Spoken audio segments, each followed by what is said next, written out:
Peace. What is that? A little rock. Peace. I want y'all to get that new masterpiece. Peace and greetings to all. Whew. Peace and greetings to all. Give honor to the source. Give honor to the ancestors known and unknown. Clap it up for yourself. This is another great topic at hand. These moments are so intense right now. Wow, a lot of emotions are coming up, a lot of things, it felt like pent up emotions or things that have been harbored or dormant for a long time. And I feel like I know myself, is doing the very best navigating like these waters right now. I think it's like some transits, like Mars is in Scorpio or something. And there's just a lot of, not to mention the Sagittarius season, for those of you that aren't familiar with astrology. But I couldn't find my glasses, y'all, but it's all good. You know, the magical glasses, they literally, you know, that's just my way of like using one of my, what do you call those things? And it's not drama class, but what do you call those things? Y'all know what I'm speaking about. If you don't, it's like it's right on the tip of my tongue. It's in my mind. It's forgot what you call it, but it'll come to me. So yeah, talk about transmuting. I just recently finished this masterpiece, this creation. Yeah, it's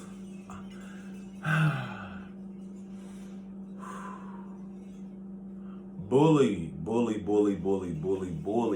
is like a huge topic right now that the divine wants me to speak on. From being bullied to being the bully and realizing no one likes a bully. And the bully always gets what he or she deserves in a way, because it's like an abuse of power. And that can be in a physical sense, that can be in a spiritual sense, you know, all across the board, you know, different levels. And even in relating to my masterpieces, it's like my journey from physical abuse, which is a form of bullying and being bullied, to becoming that same bully, becoming that same person per se. And that's a lot of things that have been coming up a lot for me. So speaking even from my experience, shout out to beautiful being by the name of somebody call it Solara. Just the amazing topics that she has been sharing in regards to family dynamics, you know, dealing with narcissists and or what's the other one? Family dysfunction, another thing that I talked about as well.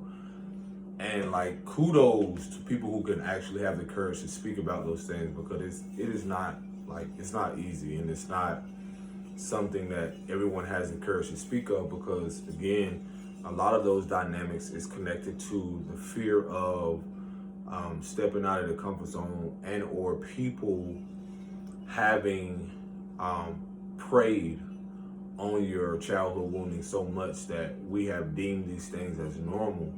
So a lot of this topic about bullying is that I'm gonna dive more deep into how that dysfunctional can unconsciously be programmed, and consciously be programmed in our subconscious, like, you know, these subconscious fears eventually coming up, and how they look, and how, from my own experiences, what I've had to deal with over the years and through my own healing process. So let's talk about, my partner and I was listening to one of Solara's videos, word of the day. And if you don't know, I typically share them in my community, but I probably somehow will share the one about family that prays. I believe it's family that prays together. If not, I'll share it in my community center. But that one really hit me across the board, and it really brought up a lot of things that were still continued dormant. Like, I thought that, you know, for a long time, we have dealt with people that it's like water under the bridge. It's like these things have been done to us so repetitively, so much that we have accepted these dysfunctional behaviors or programmings as that of like a virus. It's like it hasn't, really set well, or the pain that has been inflicted has become, we've numbed it so long to where we looked at it as something being normal. And this can look different for everybody because everyone experiences is different. But when it comes to pain and how we relate to pain from a human experience, that is a thing that can connect us. So the bullying, it brought up a lot of things, every time, certain things that she was speaking about, and it immediately brought up something in my childhood that I didn't realize that, again, subconsciously from what has been embedded and been laying dormant for so long, that I start to really be more aware of my own behaviors and my own behavior patterns, and see how that, from me being bullied, how that was demonstrated and acted out from me projecting onto people that were innocent and or unaware of their own traumas or childhood experiences. So, how could I say this? When we were riding and listening to the video, it immediately brought up a lot of things that also connected from my partner and I's experience, like from what she has went through. And it just brought up a lot of things for me, and those very things about, I didn't realize until it came up like recently that I was really bullied a lot. Not just physical abuse, but I was bullied a lot growing up. My partner and I, we were talking about our own experiences, like from our own childhood. And, typically when you meet someone, depending on their nationality, their culture, or, just their experiences, let's just say their experiences. And you hear about, like, even though that your pain may not be the same as your experiences, doesn't devalue at all. And I feel like that's a lot of programming around that, of how, typically people that look, immediately we automatically, due to the programming of the division and the separation of, just colorism, is how we automatically see that people that look like me per se, or darker colored people, melanated people, have experienced much more pain. And in reality, that can seem, in your world, or at a point in time in my reality, I felt like, who's experienced more pain than me? No one else is, my people. And I'm, in actuality, the oneness of it all is that we don't even know others' experiences. We don't know to the depths, we don't know the totality of what they've experienced. And we don't really we don't really understand to the depths unless someone really sits with us and we talk about these things. So in relation to that, that immediately want me to bring up that topic of the bullying aspect, of how when I was young, I recall in elementary school, there was an apartment complex that, people stayed above us, and I was, at that time they stayed above us, and I was, my mom and I, and her boyfriend, and sometimes my sisters and then them would come over. But if I recall, I think I was the only one staying with her, or I believe my sisters and them, I think my youngest sister was staying with my grandmother. But again, I just recall in elementary school, and I was expressing this to my partner, and I'm gonna show you how this connects to even her experience, but it shows how through our own traumas, through our own, in my previous videos, showing the developmental aspect of how we come into, multiple personality disorder. or this dysfunctional aspect, how we learn through our experiences and develop these characteristics, develop these personality traits, and that we have deemed to be normal. So I was expressing to her on our ride, like, yo, wow, I was bullied a lot. So when I recall being in elementary school, I literally remember these two neighbors that that I grew up with, and I told her, I said, I remember like being hit in my head with, those of you that play Sega, the old games, Nintendo, the charger piece was like this. You had the two little pieces that stick out, look like bunny teeth, the metal that plug into the wall, the outlet, and it has a cord. And I just used to remember one incident with the two brothers, because I don't know if I was bigger at the time, but I just do remember that one of the brothers used to pick on the other brother, and then I came around, and that behavior I developed. But at the same moment, I just wanted to, a lot of us, we grew up, we wanted just to get along with everybody. Here you are meeting new people, but then again, you don't know their experiences and what they're coming from. So I remember specifically being hit and having two little blood drops, or being hit in the head with that charger. And I realized a lot when I was growing up, I was fighting a lot with trying to protect my inner child, trying to protect myself. I realized it wasn't just the physical abuse that I experienced. It was a lot of bullying. I also had neighbors next door, and don't ask me why. It's like how he got a Ouija board. Like, it was stuff that I was introduced spiritually, or introduced to things I had no idea of. I was telling my partner in the car, there were times where I remember vividly my mom fighting with her boyfriend, and everybody out there just listening. And I remember her throwing Clorox in his eyes. I remember her Cloroxing his clothes. And those of you that don't know, it's like, the Clorox chemicals that you use to wash clothes and clean stuff. And what it does to clothes, it basically will eat away at the clothes and you can't wear them no more. But I remember and recall the fights, replaying the fights that were happening. And so, and like I said, the neighbor next door, his mom at the time was on drugs, and a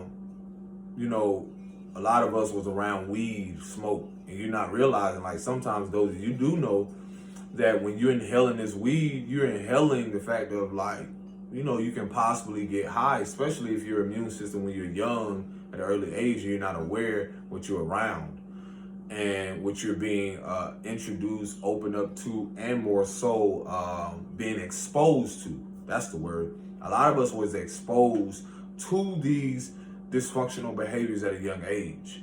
And so through that exposure, you're like, oh yes, man, wow, this is everything. Oh my gosh, and so that's when the multiple personality disorders comes in. It's through that bullying aspect, even though I knew a part of me knew that I was hurting, but the greatest challenge was is that not only was I in a home that seemed like a psych ward because no one in there was mentally stable, but it also seemed because not only was I running from the abuse and trying to make sense of it, but I was also, the only outlet I had was, sometimes I remember, those of you that play with chalk, I remember going outside and getting a rock, certain rocks in the South, you can draw on the road and I remember drawing, finding outlets,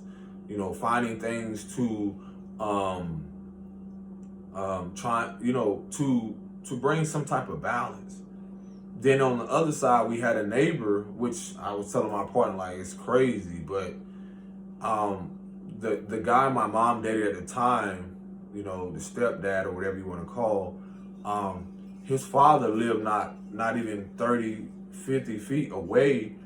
And his mom, well, his father lived like next door. This was another neighbor. He lived next door, and he was dating a woman, that was, bigger than most women. I'll say that because it's not to devalue women in any other way, but I knew that she was more heavy. She was heavy set. And I remember times coming out because these other two little boys, which were her sons, were my childhood friends as well. And one of them had like a limp, and we used to call him like Hop. He used to have, I believe one of his legs were longer than the other one. And when he walked, he like, hopped in a way. So he was immediately bullied from that. Then his younger brother, again, their home environment was abusive as well. The stepdad that they had was the guy that my mom dated was his father. So let me make that make sense. The guy my mom dated was his his father lived basically next door. So he would like literally, you can hear the woman scream, crying, all this stuff because he like this had to go on for years that he was abusing her. And it was just wild because sometimes the guy that my mom dated would try to go over there, but this is his dad, so in a way, he didn't really put up much of a fight in a way. They would try, but it was just so much going on. And as I'm talking about this, it brings up even more like physical traumas and or seeing so much stuff so young. So the bullying aspect I realized was all the way around because the other neighbor next door, my mom was cool with, this one of my other childhood friends' grandmother, because his mother was on drugs, so she was kind of in and out. And his grandmother, they would, puff or, my mom and her friend would puff or whatever. So it was like a movie in a way, but I realized like, he was a big bully because I realized he didn't have the emotional intelligence to really know how to process his emotion. To really, there were times where we would play football at certain times and, out of nowhere I'll get hit, and I don't mean tackle, but I'll get hit, and, this is how I knew that when I was young, I believe, and I know I know myself never had to have been violent. I knew myself to be gentle, within. I knew myself to want to be everyone's, at younger being so naive, want to be everyone to like me, accept me, and those things because of the environments that I was surrounded by. So I had bullies, not only the neighbors that lived, above us in the top apartment, but I had one next door. Then the childhood friends I had beside me, that was kind of a balance as well, but they were also being bullied.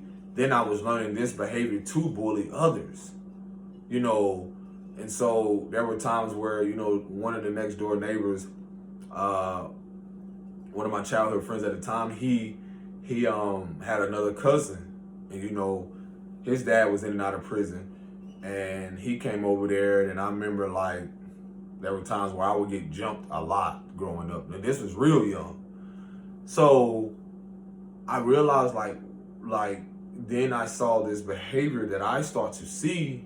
I start to harbor all this rage. I start to carry a lot of rage that, again, when we see violence happen, a lot of this stems from the childhood experiences. A lot of this is the root cause of what we all have experienced in our childhood.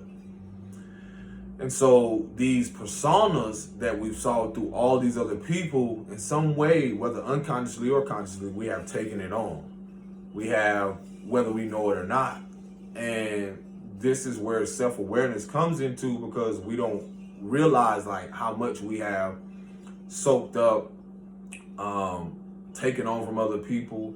And bullying can be not just in childhood, but bullying is all across the board, in careers, And you know, I was telling her, like, my partner, like, in governmental structures, a lot of things like do this or else. You know, and it's in a way of like not only control, but bully is also in a way of manipulation. You know, you bullying someone emotionally, you bullying someone or have been bullied emotionally. And so, like I said, I didn't realize a lot until it like really clicked after I was listening to that the audio and by Solara. And so I was like, wow, whoa, like I didn't realize like how much within my body that still needs to come up. And this is why I always express about the healing journey. There's things that need to come up. And so I realized like this will trickle over to the school setting. There were times where the rage that I had, you know, let's say I just got a whooping from the night before, you're talking about all these pain harboring up, not already receiving that emotional support at home because that emotional support was abusive support. You know, the shunning, the being bullied in a way to where it's like, well, you can go out here and do this and da da da da da. And a lot of things psychologically is that having seen the mother that I came through, having seen how now the bigger picture is like her experience with that man and seeing how she chased after.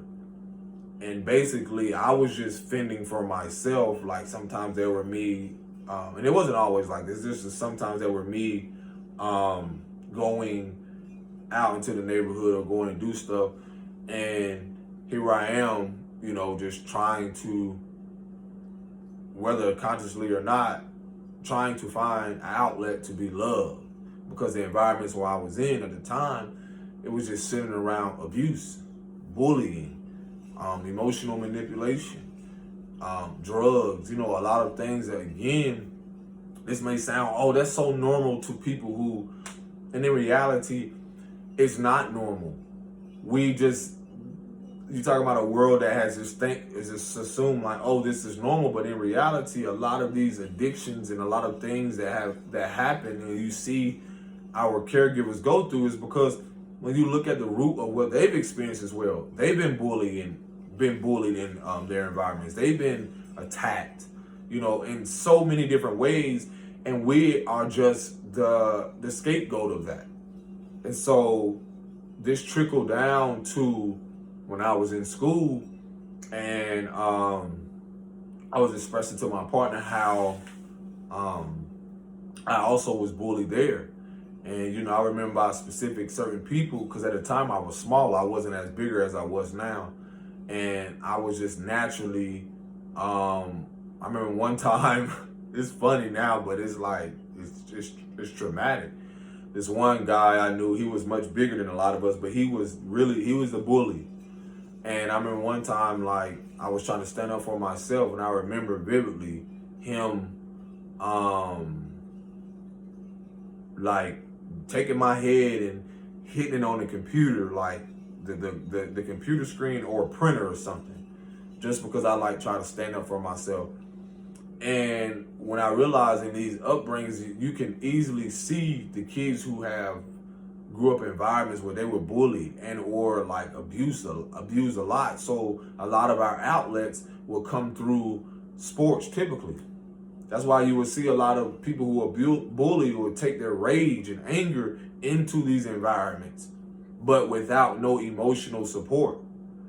You know, I'm talking about environments where, you know, that's why I knew, like, whether people want to call it soft, sensitive, I was so sensitive, but at the time now I realize that oversensitivity, or that being an empath, or me knowing how sensitive I was, is that I knew that that's where my power lied, that emotional aspect. You know, so in these environments where I would go, I realized, like, when I try to play football and I try to do things, I still saw those bullying aspects, because if I didn't, it immediately reminded me, you know, if I'm trying to go play in middle school, it immediately reminded me of when this man yelled, I'm like, come on, yada, yada, yada, yo, yo. I immediately went into a response where most little dudes, you know, men, like guys that I knew, that would pump them up in a way. But what I really saw is that it was triggering or reminding them of this trauma. And then a lot of us looked at these men as father figures. It brought some type of structure. It was a great outlet. But for me, I couldn't see myself being hit, on the field. Because immediately I would want to when someone hit me, immediately reminded me of something in my childhood. See where I'm getting at? And I immediately want to protect my inner child, so the immediate reaction would be to fight, to defend myself. Because I didn't like being in those environments where I, trying to play in football, getting hit, all those things. So, and then I realized like a lot of that was, well, why am I doing that? So I really saw a lot of, guys when I was young who were really doing this, is that a lot of these home environments that they had was, I guarantee you, there was bullied, abused, and a lot of these careers or certain things that they go into, a lot of the influence is trauma related. It connects to a lot of trauma or a lot of hidden traumas. And these environments specifically has a lot to do with bullying, has a lot to do with, cussing them out, not ever speaking to them in a healthy way. I could not handle that. Like, to each his own for everyone else, but I could not accept that. Because I remember, like, vaguely people, like, talking to me, man, get your ass, man, then you'll do something right, that's automatically, they're pointing out that, there's a favoritism to one of the athletes that are much more better. So immediately the attention goes to that specific person. And in reality, all of the 20, 30, 40 players out there are looking for a father. They're looking for some type of admiration, some type of security, some type of emotional support, some type of stability, some type of structure. And here it is again, we're developing this behavior. We're developing and processing, this language per se. We're developing another persona, and we're developing these characteristics, traits of what we have seen from not only with our mothers. So you're talking about from first being bullied by someone who said they love you. Okay, let me take on that personality trait. Let me take on that persona. Okay, put that in my pocket. I'm a bully. Then I go out here. I see men who demonstrate, who bully women, who abuse them, and it was horrible. It was horrible to where I was like, okay, I'm seeing this young. Let me take on this. Boom. Physical abuser, violence, all these things. Let me take on that. So this is the thing again, where a lot of the mental illness or the dysfunction and this character we have developed, we assume that it's been normal. And then you see society normalize it. But then when they normalize it, the powers that used to be, or the shit that used to run this dysfunction and keep it going, it was set up. The program was literally set up. So what? So immediately there would be, the world would see like, look at these, they're natural criminals. People taking on this persona, this characteristic that they don't see anything beyond, football, basketball, or, all these other things that, again, that it looks natural, or, they're taking on this persona because mom and dad or somebody else, well, you going to get out there, you going to do this, or else I'm going to whoop you. How in any way does that sound normal? We have been in a bully culture. Or if you don't do this, then you soft. If you don't do this, you a, bitch, stuff like that. If you don't do this, then you, that's a bullying culture. So when we're talking about things as such, I realized like how much I was bullied so young and how I developed that. I was expressing to my partner, I said, she told me about her upbringing and things that was such, and I was like, well, mine was the complete opposite. When you have people who grew up in survival, we as kids, we held on to so much rain. We were bullied so young to where we try to beat each other up. Something somebody didn't like. Oh, man, that's mine. Next thing you know, the biggest one, start fighting. Then guess what? Some of us, you start fighting and somebody get a whooping after that. So imagine the trauma after that. It's like as soon as you try to do something, immediately, you're apprehended or you're snatched out. And you see that in society.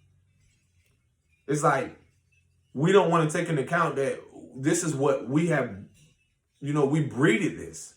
We gave birth to this. Then as soon as people want to change and speak about it and call out the bullshit and call out the dysfunction in the family dynamic, you're the problem then. But don't no one else see the problem that's been right there in our face the whole time. No one else sees that. So when I choose no longer to be a bully and not bully myself, because in bullying someone else, I realize, hold on, why would I continue this dysfunctionality? And so that's been one of the most challenging processes for my own self. Even with my princess, even with my partner, certain things, it's like, because even men has got this false perception of what a man is. I develop a false perception of what a man should be. Fuck all that, because, respectfully, I will not. I love my softness. I love my femininity. I love that aspect of myself. Meaning that I love being in tune. Because the opposite of that, society is going to teach you, and what you see in these neighborhoods or have been going on for so long, oh, don't talk about your emotions. Oh, don't talk about how you feel. Don't express yourself. Don't talk about what you went through. Don't snitch. It's like you're not, to even talk about yourself and pour out your emotions and what you went through is like a sign of like you snitching on yourself. Or you shouldn't tell on, or you shouldn't express to how you feel. So in a way, you see this pattern in the communities. Don't talk about what you went through. Don't speak up. All of that on all levels. And you're hearing it from the most dysfunctional people. The most people who are been hiding in their shadows. The most wounded people. The ones that put on this tough act. I could not do that. As much as I tried, I was not the one to try to try to develop this persona of, oh, let me be tough. Let me be gangster. Let me be in a gang. And all of that is centered around bullying. All of that is centered around trying to be something that you're not. Trying to show up in the world of, acceptance. And to each his own. If someone wanted to convince kids or something otherwise, no, to me, from my experience, I know what I experienced. I dealt with that. I was in that. I saw people. I saw my mom date men that was connected to, things as such. But then I saw past the fact of these men have been in prison. These men were molested in prison or they were forced upon in prison. Stories that are not told. But here they is come out with this tough exterior like they're tough, but in reality, they're inner child. They were raped. They were bullied in these environments. So when you talk about on all levels, you're talking about career-wise, people who have money. Like I said, it was different for me when I saw my partner talk about her experience. I said, when we grew up in survival, it was like, as soon as you did something else we didn't like, you had people that immediately, their reaction would be to fight, would be to defend. And in reality, whether they knew what they were defending, a part of what it was connected to, and I'm going to let you know, is a part of your inner child being hurt. And when you have been hurt and damaged, and you have been emotionally abused, physically, verbally, that builds over time a rage. And we've been holding so much rage in, and this is what you see displayed in these communities. A lot of these places where mothers don't know how to express their emotions, so they angrily or purposely, whether they know it unconsciously, take out their anger and emotions on their kids. Same thing with fathers. Oh, you better fight, or you better do this. But in reality, you're forcing or you're bullying these kids into doing something. Same thing with the school structures. Do this or else you're a failure. How is that not a form of bullying and telling children, if you don't do this or forced to do this, then you're not going to be anything in the world. Like, that's very contradictory. Then you see people in these careers or whatever it is, again, going back to the money aspect. Also, I spoke on this. I was like, look at the governmental structures, trying to keep people in place, trying to keep being bullied. You know, the mothers. You're bullying these mothers with what you're trying to give with these handouts. Then if they don't do a certain thing, okay, so you're playing on their emotions. You're playing on their well-being, their mental health, their spiritual health, and how that shows up in them physically is that they stress. Then if they do try to go out there and get more, and they're neglected, or they're neglected in a way, and they're denied, a part of them inwardly are hurting. They're hurt by that, because here it is again. Not only have we all have been devalued, but most importantly, our mothers have been bullied. They've been bullied by the system. They've been bullied by governmental structures. They've been bullied in their community. And then all of that they take with them, trying to make it simply through the day, trying to process things, trying to carry the load with everybody else. And they end up bullying their kids. So we all have been bullied. But from my own experience, I realized wow, I was, my mother was bullied by a man. I was bullied by her. Then I bullied other people, innocent people. Or then I was bullied in school. You see how that was a loop until someone changes it, until someone decides, like, you know what, this has to end with me. This has to end with me. How do you defeat a bully? Sometimes people get to that point where they're tired and they fight back. And so fighting back could look like walking away, or fighting back could look like someone actually physically, doing harm to someone. A lot of us have been bullied and been in bully environments. I've dealt with it with my partner, where people don't realize, like, here it is, a lot of us just trying to go through this healing journey and get through it in a healthy way. I'm trying to process my emotions, and then hear people, when you're reconnecting with someone and you're trying to make amends, and you're talking about your emotions, and then you start to connect more on a deeper level, like, wow, I realized that what I put you through and what I put myself through first and foremost was connected to this trauma, was connected to what I developed in my childhood. And so in that process, then you have all these external people, or people coming out of the woodworks trying to say, like, oh, this person is this, and they don't even realize they're trying to bully, slander, and attack someone who's in a vulnerable place, or who's in a place where obviously I'm not trying to fight you or put up a fight. But it's still, when we don't even realize, is that even when people are elevating and choosing better in their life, we still have, or which I don't see here on the video, you still have people trying to bully their way, feeling the sense of entitlement, trying to force their narrative or the fabricated stories or certain things that they've created in their mind from their own subconscious fears, from what they've experienced, from the bullying they've experienced. So the only way that they feel is a healthy, which in reality is unhealthy outlet, is to project it on someone else rather than face their own shit. So again, just because we're at a certain age doesn't mean we still don't or have experienced people who try to bully. And it's like those energies or those low vibrational things, aspects of realizing, once you come into their awareness of what it is, they're doing their best to try to drag you into their reality, into their world, trying to pull you back in what you already have healed through. See, a part of what people try to come back and project onto you is their own shadow, is their own childhood woundings, is their own dysfunctionality that they don't even realize that they develop. So in me trying to function, in you trying to function normally now, they're going to attack that. They're going to feel like, okay, and they don't even realize it is a form of bullying, cyberbullying. I had people try to attack me online. I'm like, that's cool, but you got to realize who you're coming up against. I transmute it, I alchemize it.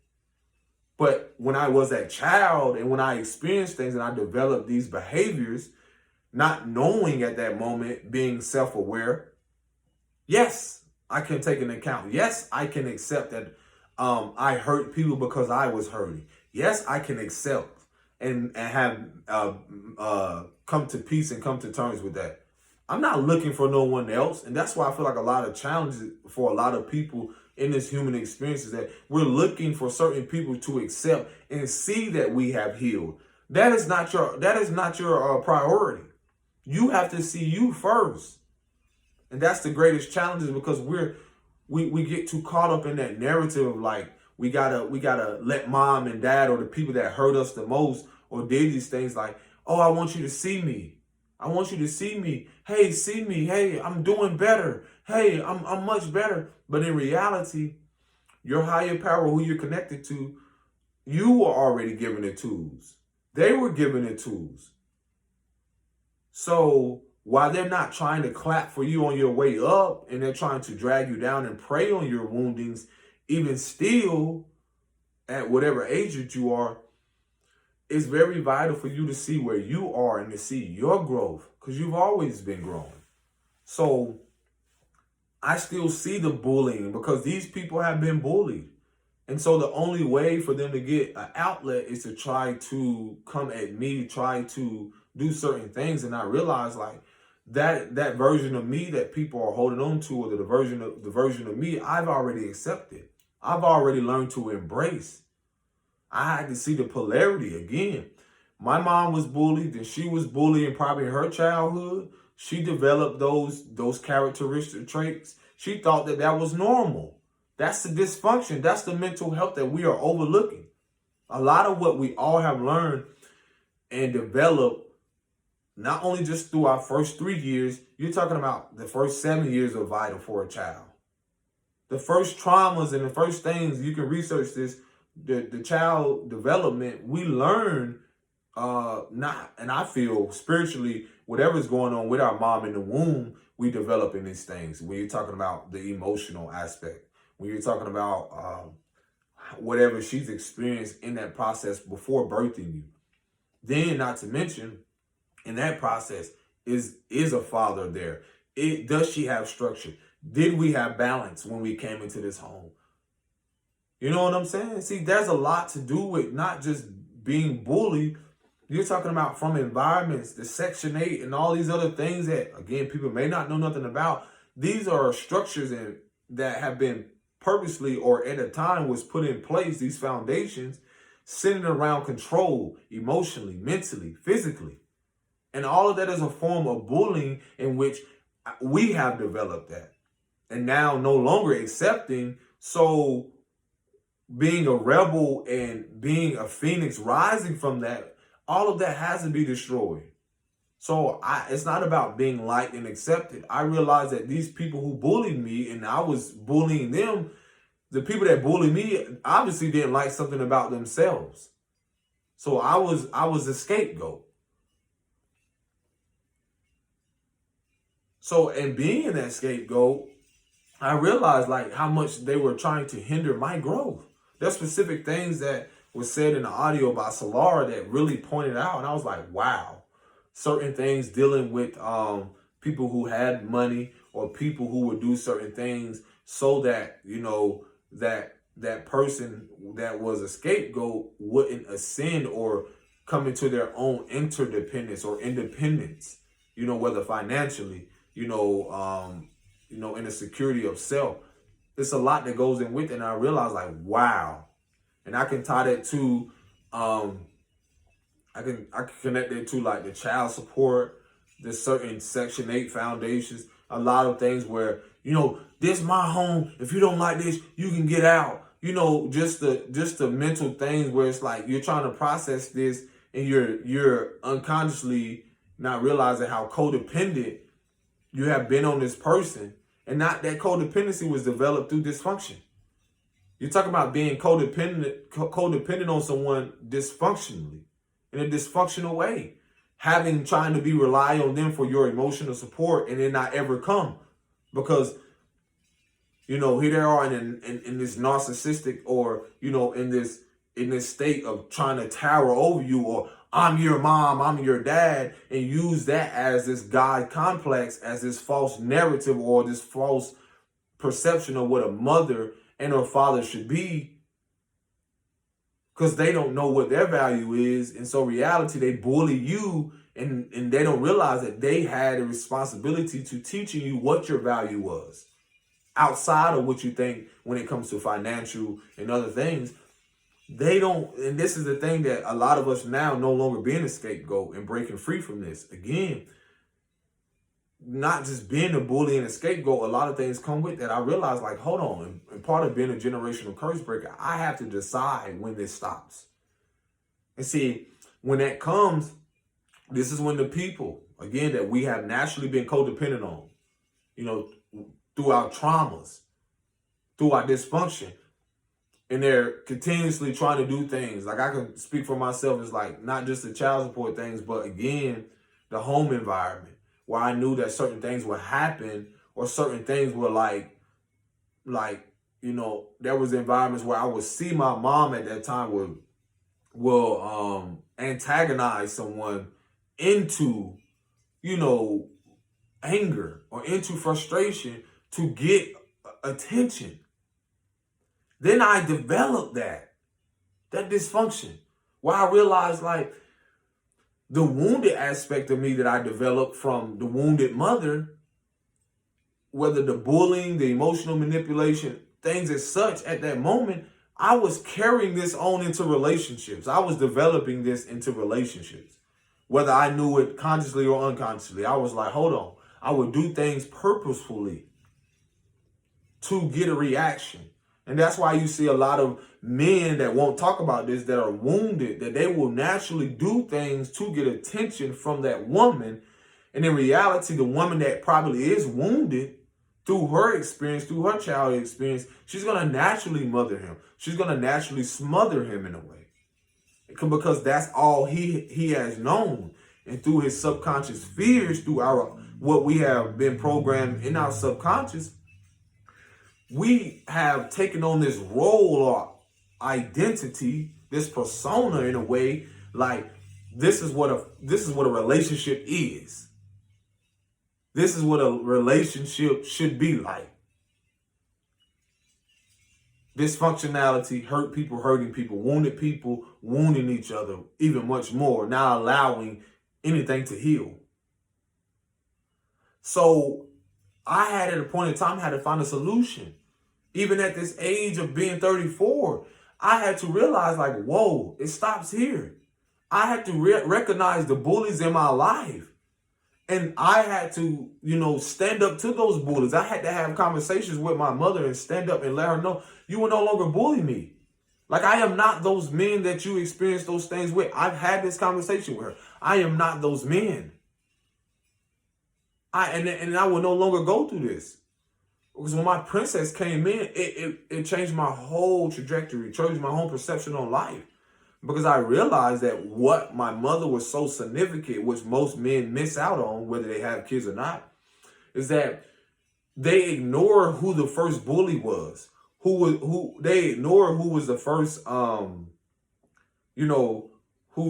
they developed their dysfunction, how they developed this persona, whether they, acting tough or, going out here chasing a dollar, going out here giving off this false identity, this false persona. And they're not knowing, like, eventually, like, you're trying to run from yourself throughout your careers, throughout women, throughout these experiences. You're running from you only to find you again. That's where I had to get at. There was a point in my life where, again, I was in an abusive relationship, and I vowed to never, ever raise my hand or do things to women and or people. I got up. This one relationship I remember specifically, and I realized it's like, if I don't leave, and that's sometimes where it's the greatest challenge, is like, we don't realize, like, from our childhood, we have bred domestic violence has been bred or breeded, whatever you say it, like, has been created from the rage and from stemming to the hurt that we've experienced. So that rage we carry, and that rage turns into violence because we don't know a healthy outlet. We haven't learned what it is to be emotionally intelligent, or how to process and allow the emotions to come out, you know, in a flowing manner rather than uncontrollably or impulsively. So I knew that it didn't matter what relationship I was going to. I realized I had to just simply, something was telling me I had to get away, because at that moment, I would see relationships that, again, that was normal, you know, and centered around the alcoholism, the drugs, and these environments. And I realized, like, wow, I carried that for so many years, to where I realized, like, oh, it stops with me. And so there were times, I remember I was in relationships where the drinking got so much to where, let me tell you how dysfunctional this is. You know how people, and a lot of us probably have done this, we will drink the alcohol and then leave the bottles or put them like somewhere, and we will like look at that like as a celebration, or we will celebrate what we don't even realize was dysfunction. We will celebrate the escapism through alcohol, through certain things, through the partying and certain things. Like I said, to each his own with what you do, but I realize how it connects to my trauma, how it connects to even what I experienced, because I was using it to try to numb what I was feeling, try to escape at the time when I was modeling, going out there, trying to, oh yeah, look at me, I'm beautiful, yeah, all the external things, looking for the external validation, walking the catwalk out there, walking all the women, all those things, doing the fashion, yada, yada, yada. And all those things, again, at that moment, I was still not facing my true and being my authentic self. I tried to conform and think like, oh, this is really me. But I realized I was trying to escape through certain personas, through certain identities, whether through basketball, whether through modeling. And, at the moment, I wasn't doing my art as much. And that's one thing I reflected on. I was so consumed on, in a relationship, this woman trying to nurture me back from the woundings which I've ignored so much or looked over so much, trying to have her nurture me and love me and accept me and give me all this attention, connected back to the mother, to the wounded aspect, to the distorted mother. So in that, certain things where drinking will come up, or the drinking will become so impulsive, like drinking, then I go out, then, blaming it on that, to where blaming that alcohol on my behavior, because that's what I saw and that's what I thought was normal. So then I'd be like, oh yeah, just accept me as I am. I'm going to get better. Not seeing the pattern that I was teaching this woman.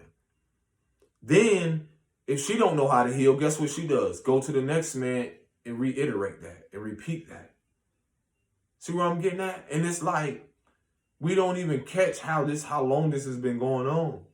And so me having to free myself from that, I found myself going not only from relationship to relationship, but I found myself trying to allow people to nurture that, have been bullied, have been, physically, verbally abused, trying to get them to see me. And in reality, you're not knowing like what this person has went through, not knowing anything about their experiences, not knowing what. That's why when we re-enter or connect with people who have experienced, you don't know the depths of what they've experienced. So you don't know what karmically that they're trying to clear. You don't know, and that's how powerful a lot of this is. So I realized like how that's how the process of like, again, getting back to this is that how I reconnected with the essence of who I am, reconnecting to what has already been there all along. This was something I'd done when I was real young. That was my other outlet, which I said through the school environments, or through, just trying to find somewhere that was safe.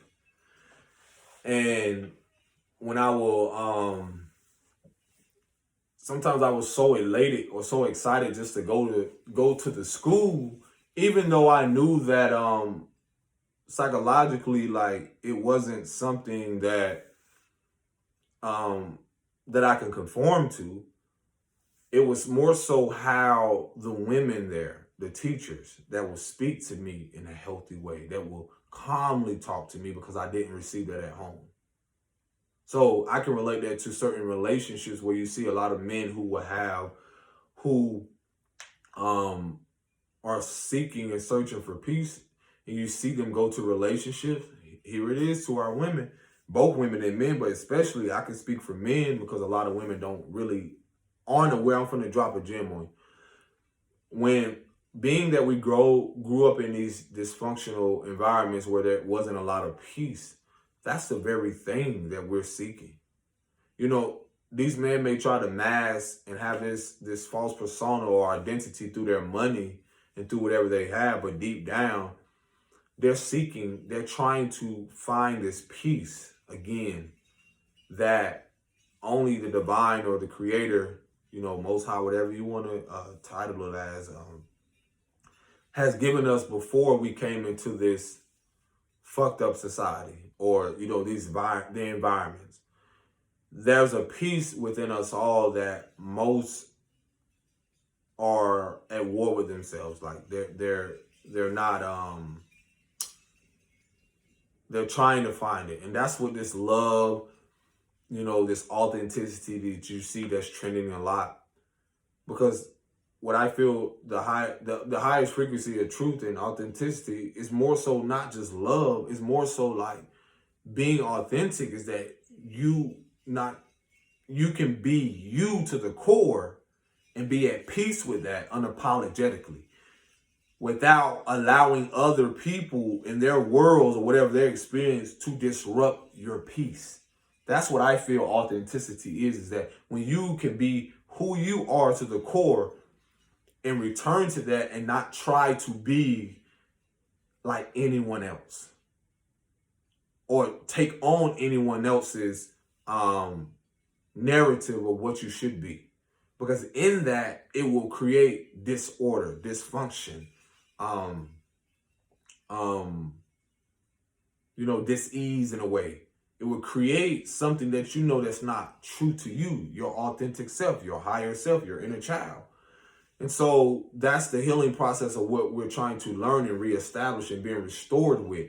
That's what I realized upon my journey, what this journey has been about for me. It's like the things that I'm restoring is that joy again. The things that I'm being restored with is that peace, that genuine love. So I had to naturally, karmically go through that experience with that family dynamic in taking on these different masks, these different personas and identity, only for that mask to be fucking revealed, to be stripped away, to be naked again in spirit. And not trying to subscribe or, obligate or try to feel like I gotta fit into the narrative of what societal standards, the worldly or anything. That's what men are seeking and or women. So you see this pattern that the reason why I feel that from my own experience is that why would if I see certain women that represented the distorted mother and seeing men, but most importantly, I'm gonna go to the women speaking from a man, is that if I seen from my childhood, and this is a lot of certain men, that if they seen a dysfunctional or emotional, unavailable mother and or women or an abusive, they're going to naturally want to be with other women, whether you like it or want to accept it or not.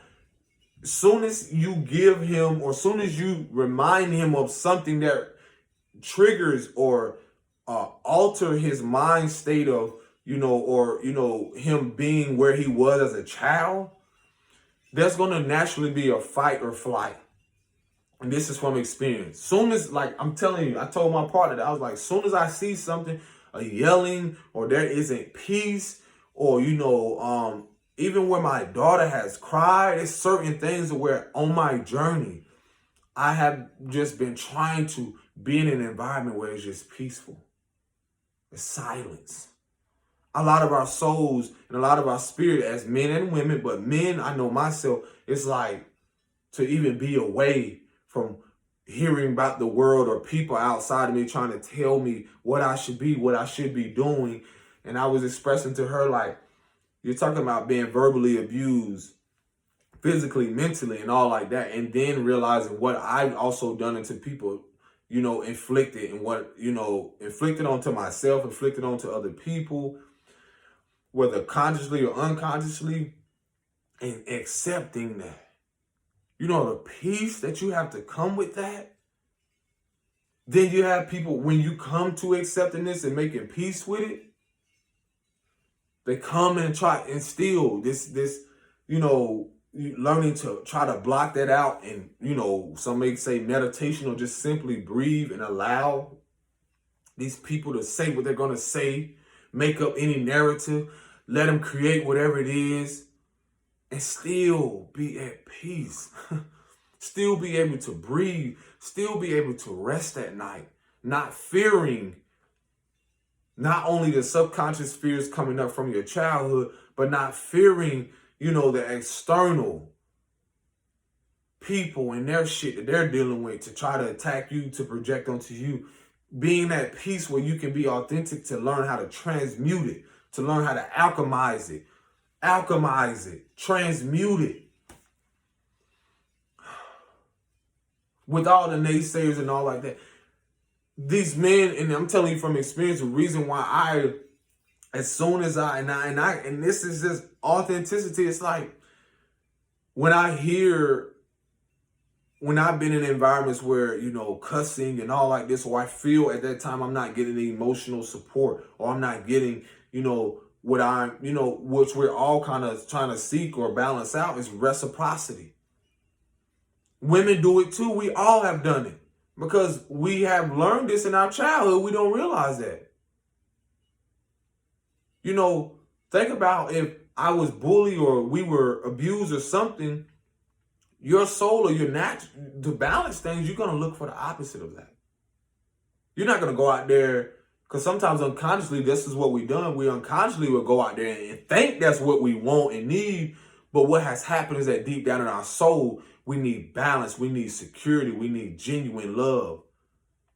To have that a partner or person or people in our life that love and nurture us in a healthy way. In a way that really serves our soul, that really feeds our soul, our inner child, our highest self, to really nurture that. And those of you that are healers or people know that. That's why we know what it is to be in the dark or fight with our shadows, or learn to embrace that. Because then we come out here, we're not only trying to heal ourselves, but then we share what we've experienced.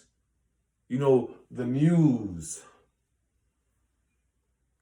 And so this is what our men, being from what we have learned from both women and men in our life, is through the distortion and through the woundedness, you're naturally going to gravitate towards a woman who can offer you, man or woman who can offer you that.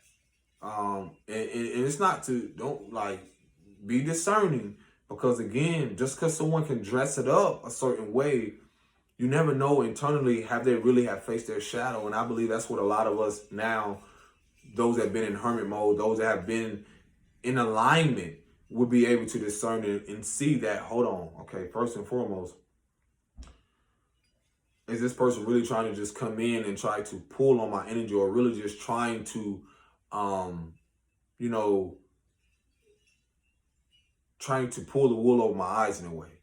So again, this is from experience and from my childhood. It's like, I know what my soul needs. I know what my soul wants, and, to the depths, because at a point in time, I was in the dark. I was in the shadow. We all was in the shadows. So you're talking about men and women that, I don't care where you are, status, wherever you are in life, marriage or whatever. You have people who have known the dark for so long and been in their shadow, been in their wounded state for so long, is that the dysfunction is trying to keep you in that, But you know deep down, even they don't see it. And you might, which y'all there to clear something karmically, but you are being called to elevate and vibrate higher to be being that you have given the eyes to see what you need to recognize. So that you realize like what is an unhealthy attachment. And see, that's what I realized in my past is that I realized what was an unhealthy and karmic attachment. What I realized that was trying to harness and siphon my energy. People that want to keep me in a place, and in reality, I knew that I was sent here to break free and liberate and be sovereign. So that's all a lot of us men are wanting, is that depending on their upbringing, they will naturally go out here and want to gravitate or see eyes for another woman, whether they realize they think that it's functional or dysfunctional. But it all depends on their upbringing. It all depends on what they've experienced. So deep down, they're going to want peace. They're going to seek peace. Same thing with women. It's like they've been given this narrative and not realizing what their true value is. So they're going to think, and you see them naturally go towards, a man or whomever it is, and gravitate towards, money, or, he has this and how, basically this false perception of what a foundation externally looks like. It's not to say that it isn't purposeful or has its value, but disregard the internal value. And so this is what a lot of us are being restored with or returning with, is that being so focused more on the physical or the material plane or the external value, we've neglected that value within ourselves that is limitless, that value that is truly has to the divine is more has more value than anything materialistic that we gain here or try to receive. So this is what the disconnect I realized that I had from my experience, and now reconnecting, plugging back up into myself, disconnecting from the world. And most don't know what that looks like. So the bigger picture, and a lot of it, what we really is that this is what you see in a lot of relationship dynamics or a lot of things, is that naturally you'll see a lot of people stay in something because they don't know how to be honest or be authentic, because they didn't grow up in environments where that was prioritized, to actually express their emotions, to actually say, hey, I don't feel safe, I don't feel secure. And the best outlet is like, the fear is not having what this person has already provided. And that's why I see, like, with these connections that a lot of women and men have been fooled by, even myself. It's like, okay, this person can offer all of these things, whether home environment, this and this, but deep down internally, the value of, is there emotional support? Is there spiritual? Can you grow together? All these things internally, again, that we wasn't shown when we were younger. This wasn't priority. These things were dormant. And so now that we're reconnected through learning from the dysfunction and now being a bridge of functionality, you have to see what's in the dark that's been laying there. That's been just there rotting away. To actually see, like, okay, hold on. Let me weed this out, remove this, whether people, places, or environments, to realize, like, I've been growing all alone, but I have to see what's been causing the problem. So a lot of what we have developed, again, through the dysfunctionality, is that we think there is a solution to go from this person to this person, without any type of structure, without even realizing how much we need to really see what we need to heal from, what we need to accept and take into account. So, So again, a lot of which, again, these false identities of who we truly are, we have developed them and not realizing how, or now coming to the self-realization how much not only has it affected us, but it has affected other people. And this is what's been dismantled on all levels. So it's a process, and it's learning to be now, again, gentle with yourself, coming home to yourself and balancing a lot of things out. So you got just grant yourself that grace. Just grant yourself that the patience again, Because again, a lot of these things we did not see and witness from a younger age. And so that purging of all those things can come out so unconventionally, so impulsively, so uncontrollably. And I feel at the time it has its purpose. You know, there's times where you have to cry, you have to do these things and do, you have to do these things purposefully because it, like I said, it has its purpose, it serves its purpose. So just so you don't have to hide from you know, until you can be authentic with yourself, then how are you gonna receive that from other people? So peace and blessings. Shalom. Take care of yourself. Peace. Ashe.